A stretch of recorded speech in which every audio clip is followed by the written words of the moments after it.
queridos pesquisadores, amigos e amigas, todas as pessoas que têm se interessado pelo nosso projeto. Eu queria agradecer muito, acho que nós temos um momento feliz, nesse momento em que a gente já tem uma enorme quantidade de informações, dados de pesquisa, levantamentos, entrevistas com pessoas, vídeos gravados, que nos permitem ter uma ideia, mais ou menos, a partir das vozes das pessoas entrevistadas, das pessoas fotografadas, das pessoas que conversaram conosco, que conviveram, ter uma ideia do que está ocorrendo mesmo em Cuiabá e Várzea Grande. Isso se deveu a um esforço enorme de muitas pessoas, a busca de descobrir formas de convivência, de encontros que permitissem isso. Mas eu gostaria porque hoje me ocorreu várias vezes uma frase da Simone Weil que dizia assim: alguma coisa misteriosa no universo é cúmplice dos que só amam o bem. E eu acho que tem sido uma cumplicidade dessa coisa misteriosa do universo que tem nos dado um apoio em todos os momentos para garantir, inclusive, que num prazo tão curto nós pudéssemos conseguir esse conjunto de informações e também de mobilização das pessoas que estão conhecendo o projeto e estão, na verdade, aderindo e se envolvendo nele. E isso me parece muito importante. Nós estivemos, e essa é uma notícia muito boa para nós, no Centro Nacional de Defesa dos Direitos Humanos da População em Situação de Rua e dos Catadores de Materiais Recicláveis. Lá visitamos o centro em Belo Horizonte, fomos muito bem acolhidos por Karina, por todas as pessoas que lá estavam, e conhecendo um pouco a história deles, o que tem feito, o conjunto também de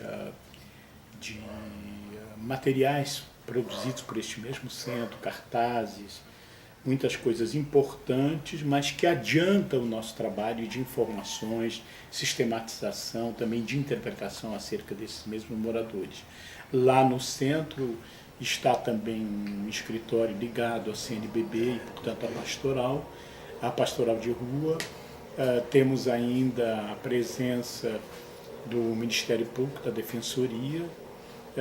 Vimos no centro ainda o Movimento Nacional dos Catadores de Materiais Recicláveis, mas também do Movimento Nacional de Populações em Situação de Rua, de sorte que o centro, todo ele está voltado, aberto as portas para o atendimento da população de rua, dos catadores, e para nós foi assim um momento muito forte de estreitar os laços entre aquilo que nós temos também de informações aqui, o que eles têm lá sistematizado já durante muitos anos, nos permitindo também uma localização melhor nossa em nível nacional, da significação dos problemas próprios, singulares nossos aqui, e um diálogo. Mas o mais importante é que existe eu diria assim, um compartilhamento do sentido destas pessoas para com a sociedade, do respeito com elas,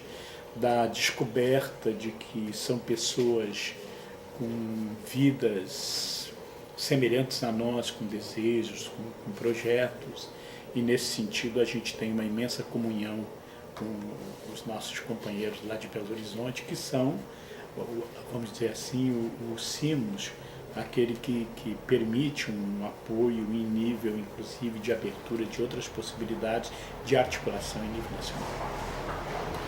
Quanto à nossa pesquisa, nós estamos recebendo já a sistematização em formas de livros, na verdade, de capítulos para formarem o nosso livro. E ele está, nos dando bastante trabalho nesse início, porque são muitos.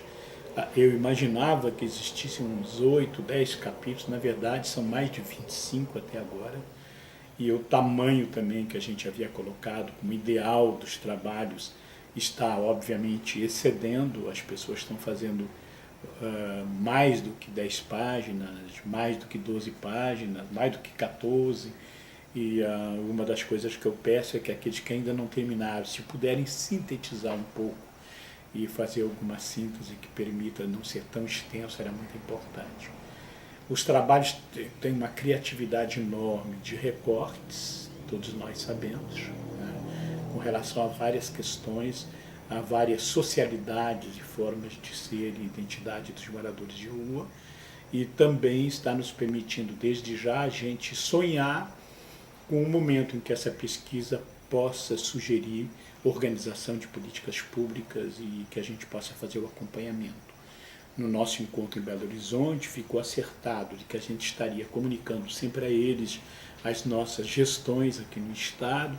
Eles também procurariam cobrar por parte da Como Nacional responsável deste serviço, diretamente ligado aos direitos humanos da Secretaria da Presidência, também estariam nos acompanhando e, portanto, colaborando muito com as gestões de que a gente possa avançar em nível de políticas públicas, em nível de direitos humanos, em nível de segurança e em nível também de possibilidades de que essas pessoas tenham uma vida com maior qualidade, com maior carinho, maior participação. Eu queria comentar algumas coisas que nos trabalhos que eu tenho lido podem, talvez, e por isso eu estou recorrendo ao vídeo, podem ser, quem sabe, não melhoradas, mas feitas de maneira que o conjunto dos capítulos se integrem.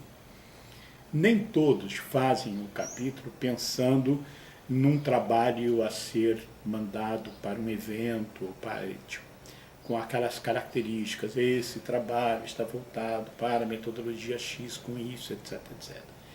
E alguns trabalhos vêm um pouco nesse sentido.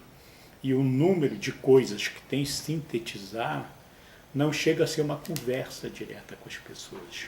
Alguns capítulos têm vindo assim. O que significa morar na rua? E a partir de uma questão como essa, que é uma rede que envolve o leitor, ela termina imediatamente entrando no assunto, sem esse conjunto de coisas que a gente faz academicamente. Me parece que para o nosso livro, essa forma de levantar a questão central, que nós vamos, com o tempo da pesquisa que a gente vai apresentar no capítulo e nas conclusões, levantar aquilo que é o tema central nosso e para onde, que permita às pessoas saberem para onde nós vamos. Anunciar diretamente uma questão aberta que a pergunta visa responder. Seria uma maneira mais direta e menos discursiva e menos dentro dos moldes de um trabalho, de uma apresentação ou de um capítulo formal que a gente faz uma introdução, etc. Então eu pediria um esforço nesse sentido. O outro eu já comentei com algumas pessoas, que a gente evite o aspecto sociológico, o trato à distância, de que a gente apareça no capítulo como pesquisador ou como pesquisador, se for mais de uma pessoa, até 3 que podem fazer o grupo, que a gente apareça imediatamente envolvido como uma discussão que nos diz respeito, não como se fosse uma coisa que a gente descreve fora de nós. Isso é fundamental, me parece, porque nós estamos fazendo o quê? Lembra todos e todas. Nós temos, por assim dizer, dois polos que nós estamos visando. Um deles, de fazer uma apresentação dos moradores de rua, dos seus desejos, das suas vontades, a como eles se compreendem a si próprios e, na verdade, passar às pessoas no nosso capítulo a dimensão que estamos pesquisando, o que significa isso para eles, a vida para eles, os sentidos que os movimentam, não é?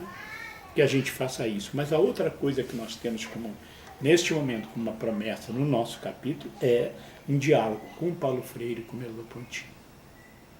Do Paulo Freire, eu não sei se todos e todas têm conhecimento, mas quando a gente abre aqueles programas, softwares de PDF, seja o Adobe, ou o Foxit, ou outros que existam, você, ao abrir só o programa, tirando todos os arquivos do ar, você não abriu Word, não abriu nada, nem PDF, nem coisa nenhuma, só abre o programa, ele pergunta assim, pesquisar, e coloca que palavras você quer pesquisar, e diz assim, em todos os arquivos.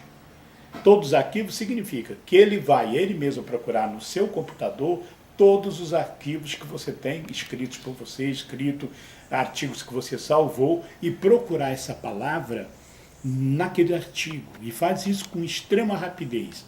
E ao fazer isso com extrema rapidez, ele já vai colocando a palavrinha e um pedacinho do texto em que emoldura essa palavra, de maneira que você vê se ela tem sentido para você. E vai colocando um atrás do outro. Se abrir um outro artigo, um outro arquivo, ela coloca, por exemplo, pedagogia do oprimido. Aí começa primeira frase, segunda frase, que são as vezes que vai encontrando na pedagogia aquela palavra-chave. E quando você terminou a pesquisa inteira, você clicar naquela frasezinha, ele abre, por exemplo, o livro da pedagogia do oprimido, página 7, e está lá a palavra que você queria. Aí você põe a próxima, ele abre, ou clica na outra frasezinha embaixo, ele abre na página 11, está de novo a mesma palavrinha no outro contexto. E assim a gente pode enriquecer ou escolher entre essas frases que são dos livros, por exemplo, de Paulo Freire, aquela que nos dá mais argumento também para a gente localizar um diálogo com Paulo Freire a respeito do assunto com relação a direitos humanos, à vida, aos sonhos, desejos, à vida vivida e assim por diante. Então eu proporia que todos fizéssemos um esforço de localizar alguma coisa nas obras de Freire. Eu acho que eu tenho quase todas em PDF. Então eu poderei passar a vocês, se precisarem, solicitem, eu mando ao e-mail de vocês o conjunto de PDFs que eu tenho e eles serão esquartejados na perspectiva de buscar os temas que vocês querem retirar de Freire e procurar algum momento, alguma frase que ele é um tão grande fraseador, né? A outra coisa que eu queria dizer é que o nosso compromisso é um diálogo que nós chamamos merleau-freiriano, que a gente não perdeu o link com a fenomenologia. E esse livrinho, e esse especificamente, é a primeira vez que a gente faz um livro nosso buscando um diálogo com a fenomenologia de Merleau-Ponty. Por isso também eu estou lendo, vendo se algum link que é possível de vocês dialogarem por algumas dimensões com Merleau-Ponty. Isso é uma criação, não existe, o Merleau-Ponty não é utilizado normalmente para discutir a vida.